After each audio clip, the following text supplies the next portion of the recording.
All right, guys, real quick.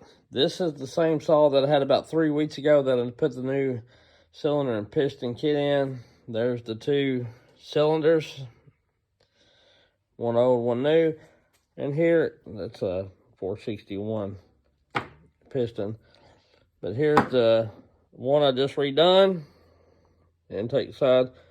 Looks like excessive heat to me. I just watched a video on a guy showing the different reasons. It says the top always expands first. It says that fuel is not always the reason for the intake side getting scored. He said if it was the whole back half, it's a fuel issue. But with it being the exhaust and just a little bit at the top, more likely it's a heat issue. And this is the old piston, that's the exhaust side.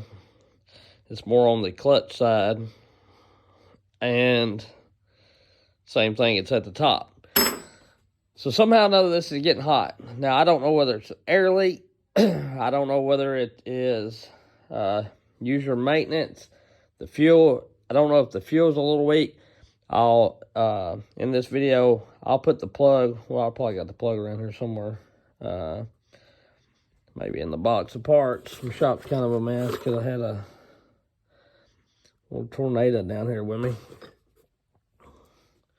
That's the old plug.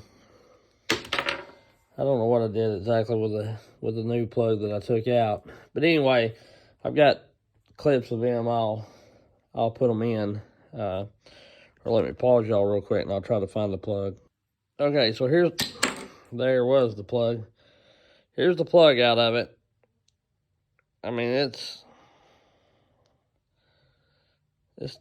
tannish brown on one side, and of course it's a little light on one side, which they only ran it an hour, is what I'm getting at.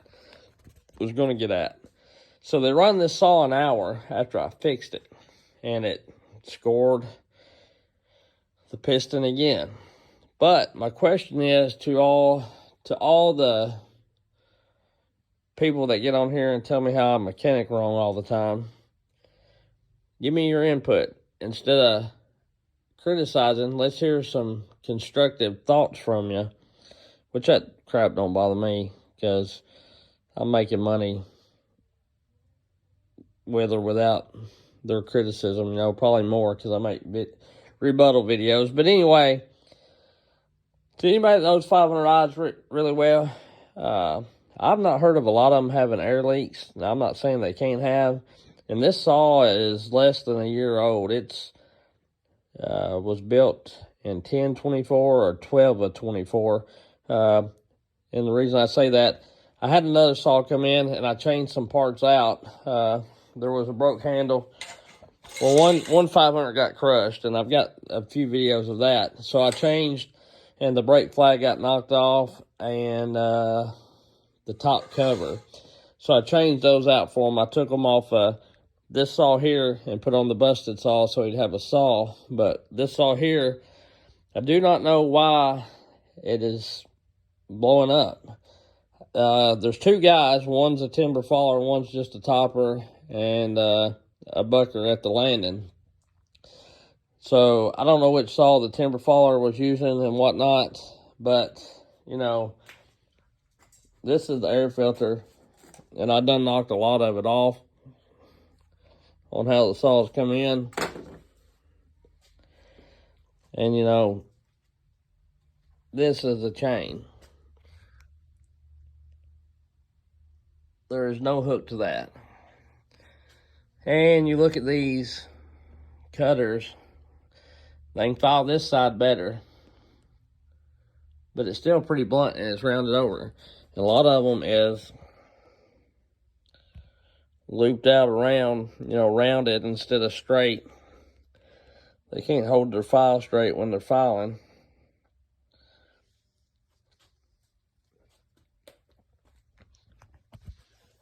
The cutter tooth is, sorry for being so shaky too. I mean, it's just in rough shape.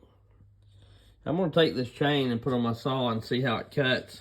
And the rakers are extremely high for as far back on the tooth as they are. They're over half of the life, and they're 2 to 3 swipes on the raker. On this side, they're further back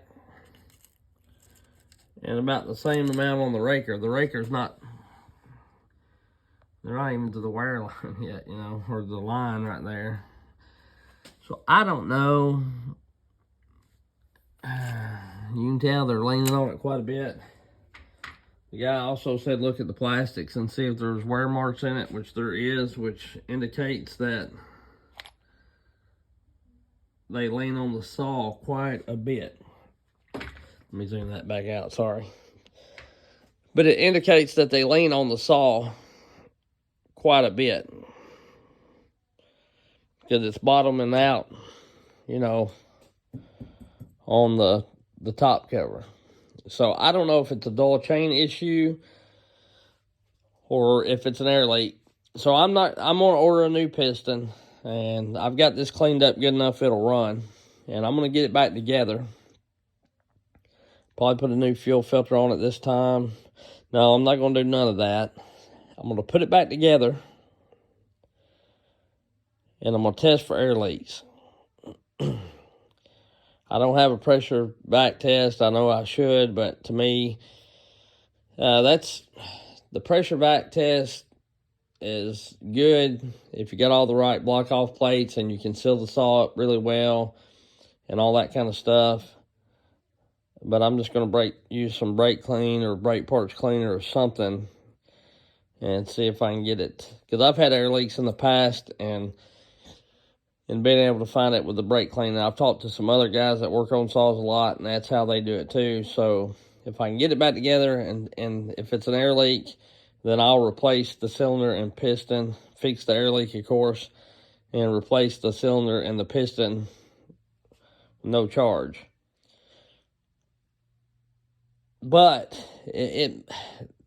all in all, I think that even if it has a small air leak, I believe that this is the main part of it. Because, I mean, you look at this tooth right here, and it has no hook. That looks dang near square ground.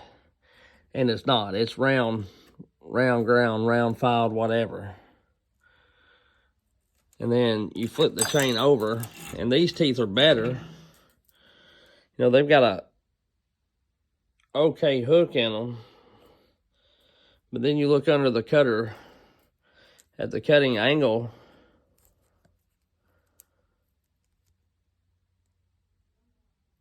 and it's rounded over. Like, there's a lip there.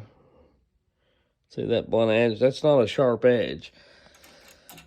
So I'm going to say that he probably got the saw back and everything's new, you know what I mean?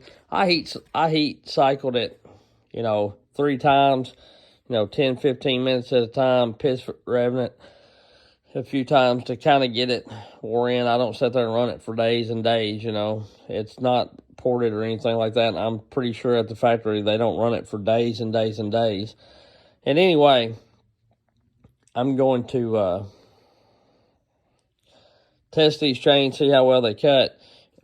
Like I say, it may have an air leak somewhere. A bit of an air leak could have contributed to some of this again. But I'm thinking it's a dual chain, because they brought me like 10 or 15 saws with this same issue this year. And a couple times they've not brought the bar and chain on because they know I'm going to look at it. And I keep telling them they got to have sharp chains, things like that. Do maintenance, tighten up bolts. And one's gotten better about it and one's not as good. And I think this guy here has got some help that's not as good as sharpening as maybe what he is. And maybe neither one of them's too good. You know, everybody thinks they run a sharp chain until they run a sharp chain.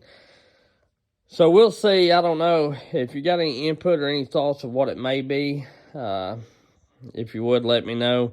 If you've ever ran across this with a 500i, I don't know why it keeps going through pistons. You know, which it looks like it was getting fuel for whatever reason, but it's just getting extremely hot. And the clutch, I had it out making another video, but the clutch has a lot of heat in it too. Blew in right there. That's off and everything. So it's been hot. I don't know about the drum.